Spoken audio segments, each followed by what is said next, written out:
مساء الخير أو صباح الخير أعزائي المشاهدين، على حسب ما بتشوفوني. أنا الصحفية مريم مختار، للناس الجديدة اللي لسه ما تعرفنيش. أهلا وسهلا بيكم، منورين الجروب ومنورين القناة. اللي لسه مشتركش في القناة ينزل يشترك ويفعل الجرس عشان يوصله كل جديد. لايك وشير وكومنت وسبسكرايب علشان نشوف حادث انقلاب سيارة عروسين بالإسكندرية على كوبري سيدي جابر.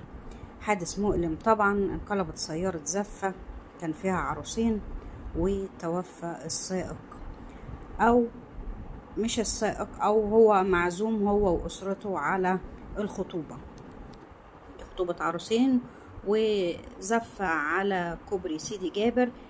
السيارة اتقلبت والعروسين عندهم اصابات بالغة، والشاب اللي عنده 16 سنة محمد السيد الشهير ببوزة او حمو بوزة، يعني مش عارفة الاسم صح او غلط. ده شاب عنده 16 سنة توفى نتيجة الحادث. تم الدفع بسيارتين إسعاف ونقل المصابين للمستشفى لتلقي العلاج اللازم، ووصمان السائق للمشرحة. وتم اختار الجهات الأمنية لرفع حطام السيارة واستكمال التحقيقات بمعرفة النيابة، وشالوا العربية بالأوناش، وحركة السيارات رجعت تاني إلى عادتها.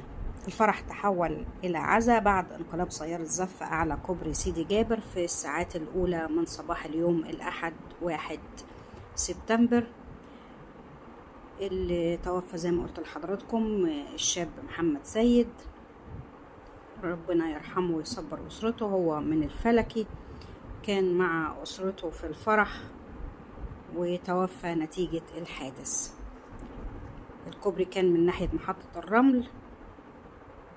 تعزياتنا لأسرة الشاب، ربنا يصبرهم ويعزيهم. كانت معاكم مريم مختار.